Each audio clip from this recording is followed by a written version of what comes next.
9 मई के बाद ज़ेर अताब आने वाली जमात पाकिस्तान तहरीक इंसाफ की खैबर पख्तूनख्वा में हुकूमत बनाने के इम्कानात रोशन होने के बाद इंतजामी और पुलिस अफसरान परेशानी का शिकार हैं, जिसके पेश नज़र उन्होंने दीगर सूबों में अपने तबादलों के लिए कोशिशें तेज कर दी हैं। वाज़ेह रहे कि 9 मई के पुरतशद्दुद वाक़यात के बाद PTI के अक्सर रहनुमा अपने खिलाफ FIR होने के पेश नज़र गिरफ्तारी से बचने के लिए रोपोश हो गए थे और उनकी तलाश के लिए पुलिस मुसलसल छापे मार रही थी। इन छापों के बायस तहरीक इंसाफ की लीडरशिप नाराज थी और पुलिस पर चादर और चार दीवारी का तकद्दुस पामाल करने का इल्जाम लगाती आ रही थी। तहरीक इंसाफ के मुताबिक इस मामले में सिविल अफसरान भी पीछे नहीं थे और उन्होंने इंतखाबी मुहिम के दौरान पार्टी के हमायत याफ्ता उम्मीदवारों को मुहिम की इजाजत तक नहीं दी थी। तमाम तर कार्रवाइयों और गैर एलानिया पाबंदियों के बावजूद आम इंतखाबात में तहरीक इंसाफ को खैबर पख्तूनख्वा में वाज़ेह एक्सेट हासिल हुई, जिसके बाद पार्टी रहनुमाओं के खिलाफ सख्तियों में भी कमी देखने में आई और रूपोश रहनुमा मंजर आम पर आने लगे।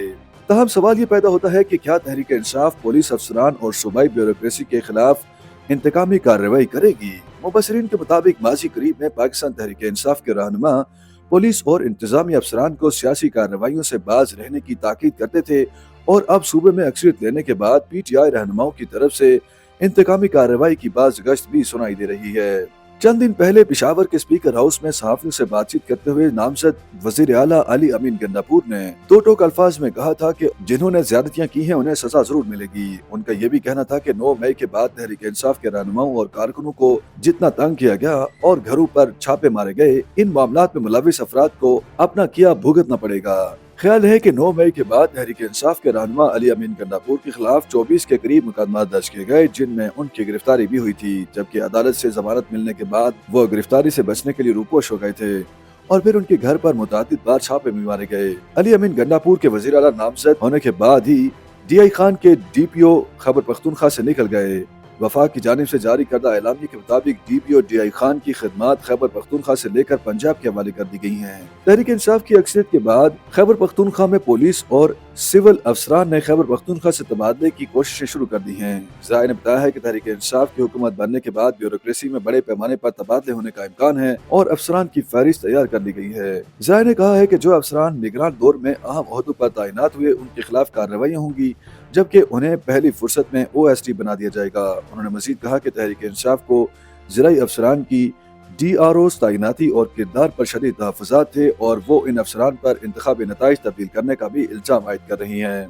तहरीक इंसाफ के रहनुमा तैमूर झगड़ा ने इंतखाबी नताइज के खिलाफ प्रेस कॉन्फ्रेंस में इल्जाम लगाया था कि पेशावर के DRO ने नताइज तब्दील किए और उन्हें हरवा दिया। इलाहाबादी इंतखाबात से कबल पुलिस छापों पर तैमूर झगड़ा ने कई बार IG पुलिस को खतूत भी लिखे थे। दूसरी जानिब इंतखाबी नताइज वाज़ेह होने के बाद सिविल और पुलिस अफसरान के रवैये में वाज़ेह तब्दीली देखने में आई है और वो तहरीक इंसाफ के कारकुनान के खिलाफ किसी किस्म की कार्रवाई से गुरेज करने लगे हैं। नताइज के खिलाफ रोड बंद करने के लिए कई रोज तक एहतजाज जारी रहा, लेकिन एहतजाजियों के खिलाफ कोई कार्रवाई अमल में नहीं लाई गई, जबकि इंतखाबात से एक रोज कबल तक सूरत हाल ये थी कि PTI कारकुनान को घरों तक से निकलने नहीं दिया जा रहा था। मुबसरीन के मुताबिक तहरीक इंसाफ हुकूमत संभालने के बाद अफसरान के खिलाफ कार्रवाई करेगी और ऐसे अफसरान की सूबे में कोई जगह नहीं होगी। तमाम जमातें ऐसा करती हैं। उन्होंने कहा कि CSSP अफसरान तो सूबे से निकल भी जाएंगे, लेकिन सूबाई हुकूमत के अफसरान बहुत मुश्किल में पड़ जाएंगे। YouTube पर गूगली न्यूज देखने के लिए youtube.com की सर्च बार में गूगली न्यूज TV टाइप करें। गूगली न्यूज के पेज पर सुर्ख रंग के सब्सक्रिप्शन वाले बटन पर क्लिक करना ना भूलिए। YouTube पेज पर अपलोड होने वाली वीडियोस से बाखबर रहने के लिए बेल आइकन पर क्लिक कीजिए। आपको हर नई वीडियो के बारे में नोटिफिकेशन मौसूल हो जाएगा।